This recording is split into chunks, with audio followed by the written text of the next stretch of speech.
For years, I've been pushing back against the very concept of ruining everything when it comes to entertainment through the use of political activism. I've called it out and banged that drum till it snapped because I was so passionate about getting it removed entirely. The word for something like this was simply wokeness. It was a terrible time to be a fan of pretty much everything because it was ruining everything that it touched. I don't normally speak about this kind of thing as much these days because I feel like I've said most of what I wanted to say on it. But recently, it got revealed via an interview that BlackRock, who was a massive investor and pusher of DEI and ESG in every facet of entertainment, has come out publicly and admitted that it never worked to begin with, and that this very specific playbook of how corporations tried to do things was a mantra that honestly wasn't driven by creativity at all, but just, moronic corporate mandates instead. Like I said, I got attacked a lot for pushing back against this sort of thing, but anyways, what happened now? Well, Larry Fink, he's the CEO of BlackRock, was recently on Fox News of all places, where he spoke openly about the entire thing, and here's what he said. Watch. Do you believe the woke era a failed experiment? The ESG, the DEI, the kind of push for that. That when you talk about things now, you talk in a practical sense, what we can do, what we can get done. Looking back at that, how do you see it? Society moves. The pendulum moves all the time.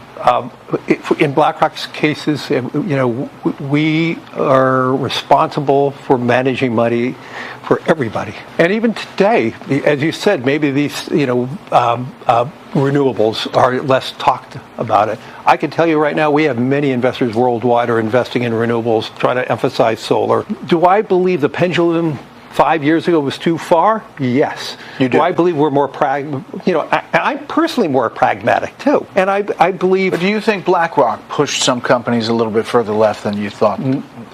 It was never our intention, because our job is to be... I got to be a fiduciary to everybody who gives us money. Our responsibility, Brett, is to making sure if one of our investors wants to invest 100% in hydrocarbons in Texas, I'm investing 100% of the money in Texas. And so to me, more importantly today, I think society has moved into a better position of having more pragmatism. And what you're hearing from me is I'm echoing what we're hearing from our clients.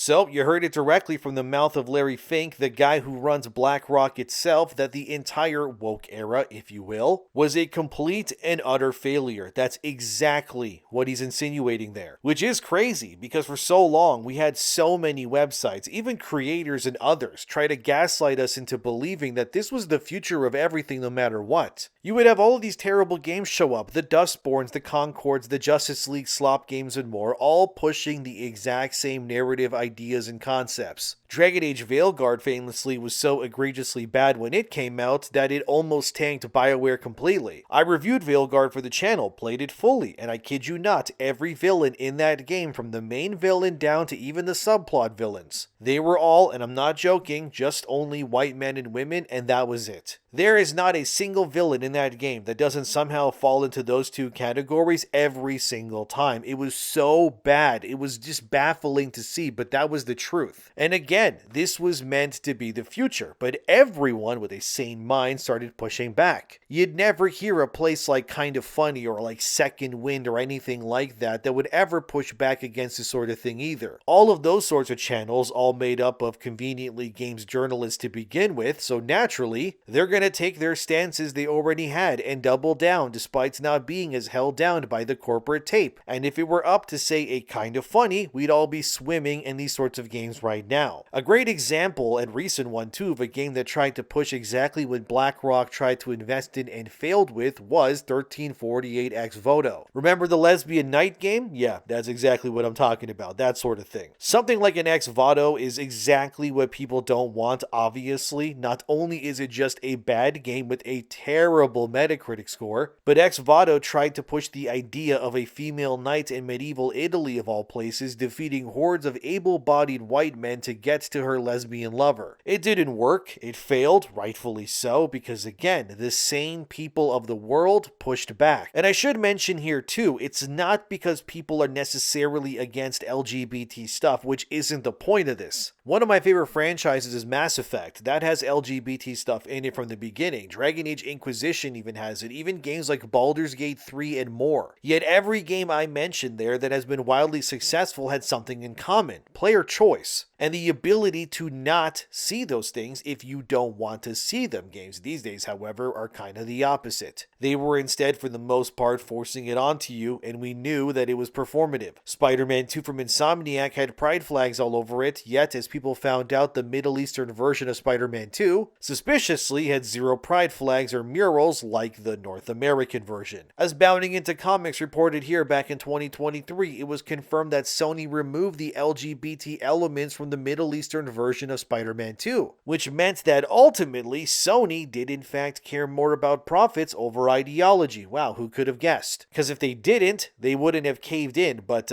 they did. Even the Latin version of Spider-Man 2 had gender-neutral language when it came to that game as well. It also led to a now viral clip where a streamer named Rubius, who has over 16 million followers, played Spider-Man 2 live, and I mean, look at his reaction when he encountered this gendered language. It says everything. Watch this. Lo sé, pero el hombre al mando, Harry Osborn, tiene buena reputación.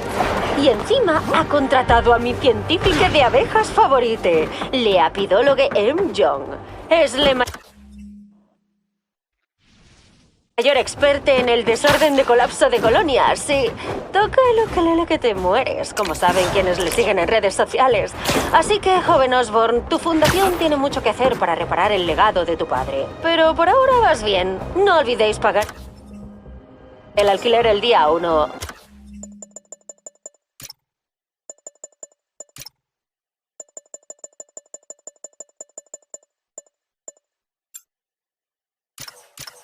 Yeah, Rubius was 100% confused because the gender-neutral language in Spider-Man 2 made zero sense within his spoken tongue. That language only works with male or female words, by the way, not neutral. They don't exist in it. The point of all of this is to convey to you how this experiment, I guess, that has 100% failed by BlackRock CEO's own admission, was all carefully constructed to force society into some weird gray area where we would accept complete and utter nonsense as the norm going forward, despite growing up our entire lives never once hearing or seeing these sorts of concepts in real life. Now, we were suddenly being told to accept them.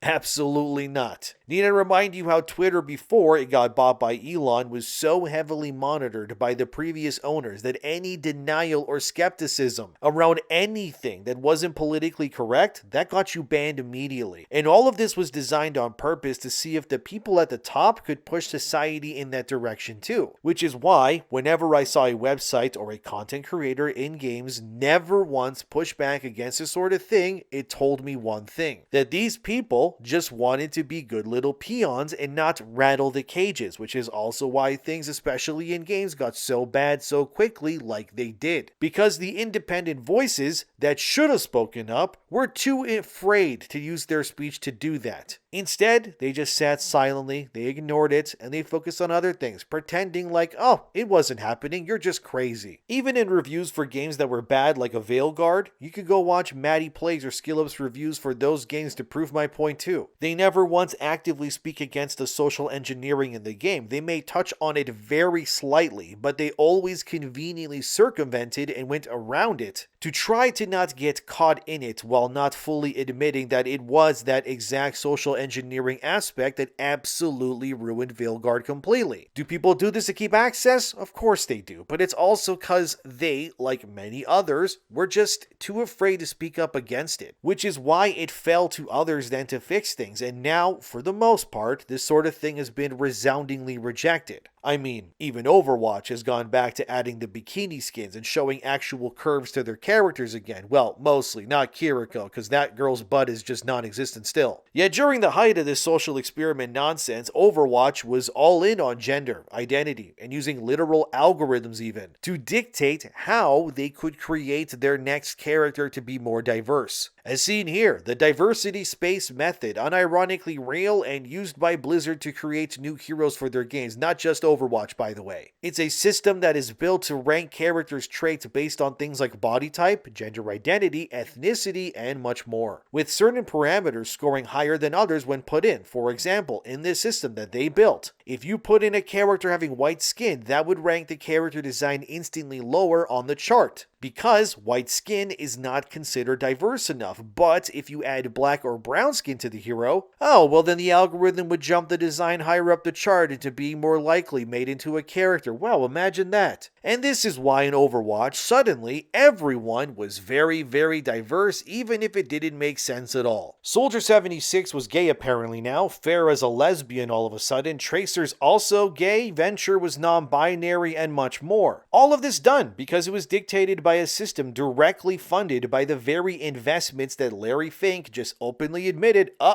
it didn't work. Do I believe the pendulum 5 years ago was too far? Yes. You do. Oh, wait, you serious? How convenient that this system fails and immediately Overwatch goes back to actually giving players what they want. That's not by chance, that's by design, guys. Of course, you don't see these problems show up as much in Asian-made games. They still do and did, but nowhere near the same level. Every Sony first-party game pretty much for the entire PS5 generation can also be reduced to, for the most part, as identity slop too. Even games that might not have had it as much, like God of War Ragnarok, still did in a coded way, like why and how is Kratos struggling against Freya, a female god? Isn't this the same guy who ended the whole Greek pantheon and like punches titans and fights ogres and stuff? What are we doing? This is also why you're seeing the games that don't do this sort of winning big time, right? Crimson Desert, as you may know, has already sold millions of copies. It's also a game completely devoid of real-world stupidity or any of that nonsense too. There's no body types or gendered stuff like that. You play as Cliff, a white guy, and the other two characters are Damien, a white woman, the Horror, and Unka, a big orc dude. Nobody mentions gender in that game either. Nobody's an activist. Instead, everybody is just a character living in this massive world of Pywell, which is the continent the game takes place on. And imagine that, Crimson Desert sells millions because it's actual escapism. It's not real life. It's not trying to make its world look like downtown Portland or something else. Instead, it's a fantasy world, and a game like that would not have existed in the early 2020s. And if it did, I guarantee you, the usual types would harp on it even more because of the lack of diversity. I mean, Nintendo isn't free of this either, right? They're still pushing the whole gender stuff and more into Pokemon even, which is concerning considering how many kids play those games as they still use the body type function over gender, which is never not stupid. It's not game breaking, I know, but it is still dumb. And when games do push back and change things back to the way that they were, like Lords of the Fallen when they swapped body types for male and female instead, the usual websites hated CI games for doing that. They really didn't like it. Because it was seen as stepping out of line. It was going against what everybody else was told to do. And mark my words, when Lords of the Fallen 2 comes out, every single review is going to bring up how CI Games is catering to the chuds, as they call them. And it's also going to impact their review score, despite the gender thing having nothing to do with the quality of the game. Websites, like that Park Place, as well picked up, as you can see here, and celebrated it. But other websites, like The Gamer and PC Gamer, they really hated Lords of the Fallen for doing that. Like, why would you ask, would it be bad to cater to actual reality over delusion? Well, simple. Because the investments demanded that you reject objective reality, of course. So all of this was done to simply, satisfy the investors. And that shift didn't just how games were being made, I guess, but more importantly, it actually changed why they were being made in the first place, and that's key. Why would we make this game if we can't inject our politics into it? Why make this if we can't say something to push back against this group or the next that we don't agree with? Why make games if it's not being used as a soapbox? That was now the point, not really being fun. But the problem there was that the tide then shifted. The games that succeeded the most were the ones who ignored this entire debate completely, while the ones who followed it, like it was their religious dogma, they just kept on failing. This is why a Crimson Desert exists still, but you can't play Concord anymore, because why did you think it was a good idea to have pronouns in the character select bio of Concord? That is really stupid. Remember how both Avowed and The Outer Worlds 2, which pushed gender nonsense, became, as seen here, flops that didn't meet sales expectations for Obsidian either, to no wow and surprise? Gee, I wonder why that is. Almost as if people were kind of sick of that sort of thing. But you need to understand why and how we got to this point too. Because investments from BlackRock and so on were some of the largest investors in media and gaming corporations for the past decade, to really simplify it. And that kind of financial influence doesn't really stay passive, right? It comes with expectations. Stuff like brand safety and risk management. And when you have stuff like ESG also shaping how companies were evaluating their own success. On paper, ESG, or economic, social, and governance, sounded like a responsible way to govern how investor money would be spent to make games. But in actuality, it led to creative industries just becoming checklist-driven machines pretty much instead. Yeah, we want to make a game. Okay, we got $100 million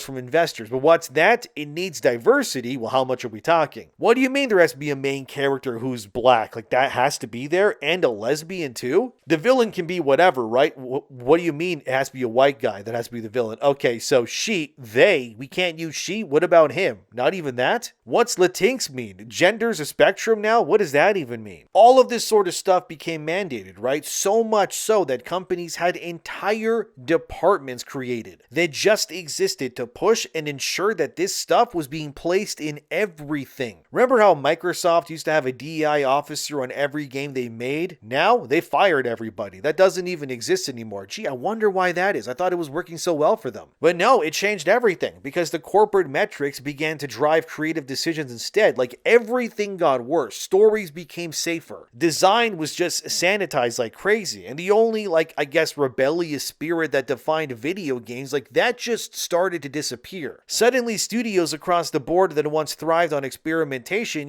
having their own identity, they all suddenly began producing games with concepts and content that felt very identical. You ever notice how many games came out in 2020 to 2024 that all just use that purple hue color scheme to their marketing? It's really weird once you noticed it. That can't be a coincidence. That had to be by design. And these games, they existed both because people who had no business being in games were there operating in the space, which was a problem, but also because every decision had to pass through layers of approvals designed to avoid controversy, which ironically did the exact opposite, because by sanitizing everything, it ruined it all instead. Just go look up the Saints Row remake for what I made. It just made games feel emptier than usual on purpose. But that was the hubris and stupidity of this all. The industry actually believed that audiences would just simply adapt and accept things for what they were, because they believed that the marketing and brand loyalty would carry these sorts of games no matter what they did. Remember when fans asked Saints Row's developer Volition why they were making the game into this DEI nightmare, and they infamously, as seen here, responded to the criticism against Saints Row with a GIF that said, "Haters gonna hate," and now the entire studio got laid off and they don't exist anymore? Again, they thought that brand loyalty would be enough, but it really wasn't. The assumption that it would just,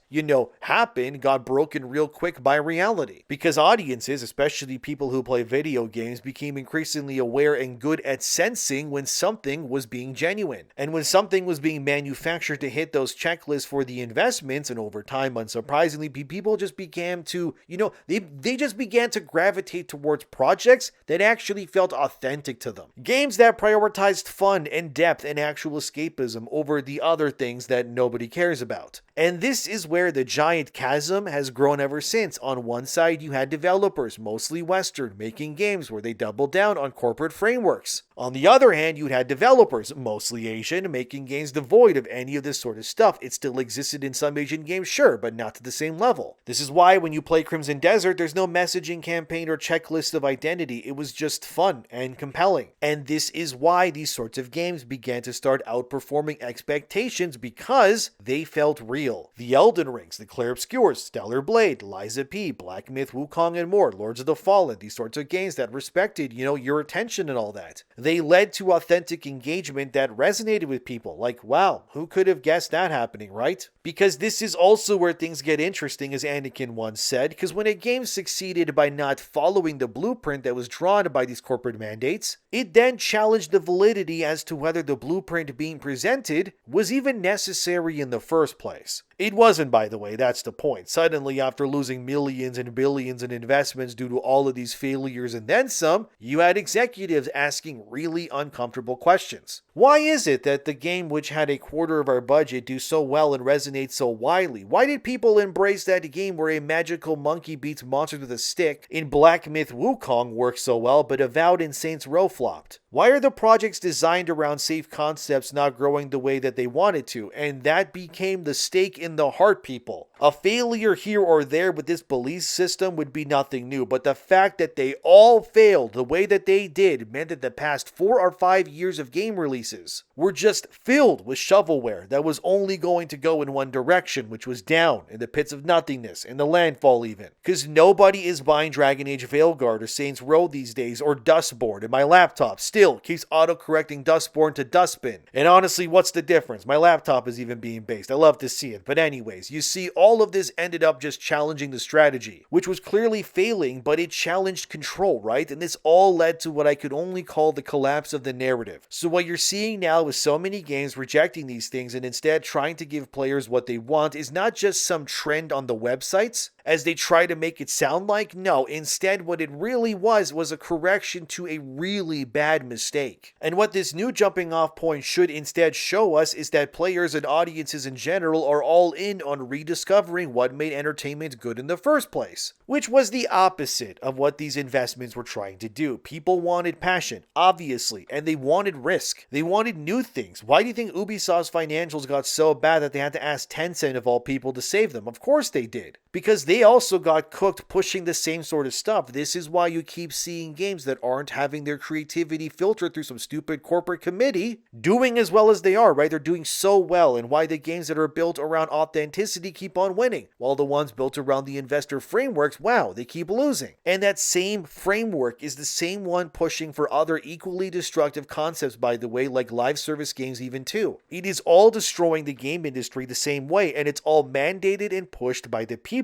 that have the money. But that's the thing, right? Whether people want to admit it or not, for decades, entertainment in general thrived on one thing, and that is rebellion. It was always about pushing boundaries, right? Experimenting with bold new ideas. Some may say, well, the gender stuff is bold, but come on, it's not. A real bold idea is how From Software, once unknown, came up with the idea of a Souls-like and then revolutionized the entire action RPG genre, creating its own subgenre of games that now exist today by like the dozens. That is rebellion and innovation, the same way Doom and Quake paved the way for first-person shooter games to exist when everyone around them at the time, they weren't doing that. It is not rebellious to think that there's more than two genders, okay? It just makes you sound and look like an idiot. Anytime anyone looks you in the eyes and tries to convince you that there's more than two genders is someone who is deeply unwell and unfit to be taken seriously at the best of times. It's like someone trying to convince you that gravity doesn't exist. No, gravity definitely exists. It's why you're sitting down right now or having your feet planted on the ground, why you're not getting sucked up into the sky. Yeah, gravity's definitely there. When someone says they're non-binary, it's 100% of the time just some guy or woman with a weird haircut and a septum piercing just trying to act different because they have nothing else to make them interesting about themselves, really. Like, changing male and female to body type 1 and 2 is not rebellion. You literally got that idea to put that in your game from people in suits who don't play video games, that invested money into your workplace. You morons. You are not forward thinking. You are literally the exact bootlickers you claim to be against without even realizing yourselves. The same people who champion this sort of stuff who will unironically say that they're anti-capitalist while getting all of their ideas, beliefs, and systems from the very people they are apparently raging against the machine with. These are actual NPCs who don't have an identity of their own until the higher-ups send them a patch update to tell them who they're gonna be for the next 4 years until further notice. Who can't even tell you what's wrong with the world. They just know they have to be outraged and angry because TikTok said they have to. No, I'm not listening to it. We don't need to baby these people anymore, and it's ironic how the games made for the chuds, as they say, are actually the ones pushing boundaries, but I thought the chuds were the losers. What if, and walk with me here, what if the people calling other chuds were actually the chuds all along? Did they ever think about that? Because isn't a chud apparently someone who echoes the same opinion as others and has no original thought in their head and follows the crowd apparently? Does that sound like what these people think a chud is, or does that actually sound like they're self-reporting on themselves instead? I think these people are actually chuds. I get my personality from TikTok and the guys in suits who I rally against. Like, listen to yourselves. See this pin on my jacket beside the flags that I also rally, which are also politically correct? Of course I'm anti-capitalist. What's that? All my belief systems come from the people I supposedly hate. Uh-oh, nobody told me to think of it that way. The horror. Like, that's the real rebellious types, are not your bright-colored, haired, fat game developers who can't tell you what any gender really is because they'll get canceled. The actual rebellious type is some Japanese nerd guy developer just making a cool game. The actual rebellious types are the ones who are saying, actually, you know what? We don't want to put body types in our games or any other political messaging. The actual rebellious types are definitely not the people who got sold a lie that, for lack of a better word, wokeness would be the future of entertainment. And if you believe for even a second that this whole belief system that goes directly against the very ideas that have held society together for decades, you are in fact a real chud. Or I guess we can say chud is short for crusty humanoid under directions for short, because that's what these people really are. Every game they champion loses, every movie flops, every show like Starfleet Academy gets cooked, Doctor Who is a mess and more, all of this, and these people still can't come to terms with it. You lost, dummies. You were sold a lie and you believed it. You are not rebellious trying to convince others a million genders exist. You just look dumb and pathetic. And the pendulum has swung the other way now. People are rediscovering what actually has value, and studios that are understanding this are starting to thrive again, to no one's surprise. But at the end of the day, players are not going to care what the investors think. They just care about great experiences. And the moment the industry forgets something like that, which they have these past few years, it's going to be the very audience they're meant to cater to that will have to remind them the hard way. And again, I'm not saying we need to burn BlackRock down or anything like that. Look, I get it. As Larry Fink said in that interview, right? He invests the money that he's given by people who tell him where to invest it. All right, fine. So naturally, he believed, like his investors did, that this was the right thing to do. And like any investment, they invested the money and then hoped for the best. And then, yet none of it worked out the way that they wanted to. It's like any other business venture. It's like those stories of the coffee shops, where they would charge male customers more money over females. That's real, by the way. There was a coffee shop like that in Australia, and it shut down not even a year into operation. I'm not even kidding. Look at this article from CNBC.com. It was called Handsome Her. It was a cafe that prioritized women over male customers and gave women also priority seating as well. It flopped. It was a vegan cafe in Melbourne, Australia, because surprisingly, it was a really stupid idea that was never going to work. Wow, who could imagine that? Plus, how dare they charge men more? Don't they know gender doesn't exist apparently anyways? So couldn't I just identify myself as a woman while I'm in the coffee shop and then get the regular price coffee anyways? Oh, you want my seat? Sorry, I'm a queen right now, not a king, while I'm sitting here drinking my coffee, so you better go find another spot to sit. Like, it's so stupid, dude. Using these people's own logic against them just shows how ridiculous it all sounds, but this was the future these people wanted, right? It was never going to work though, none of it, yet they'll just keep trying anyways, won't they? Now we're on to the next thing. The whole no kings and immigration. Just spare me. These people should be in mental asylums, not operating in public to like any capacity, but these are the same people who will tell you, actually, we do need more progressive games like 1348X Votto. Really, we do? Then why didn't you buy them? Why don't you ever buy any of these games? Why do they always fail? I'm glad the pushback happened the way that it did, but I'm even more happy knowing even the people who funded this sort of thing are like, yeah, no, it's a failure. Well, that means places like Kinda Funny and more who champion these sorts of games look even dumber than usual. That's not really a surprise, but I'm just glad for once they're finally telling the truth, you know? But what do you think? Let me know. Subscribe if you like. I'll see you next time. Gender isn't real. You made up degrees aren't real. How about that, you morons?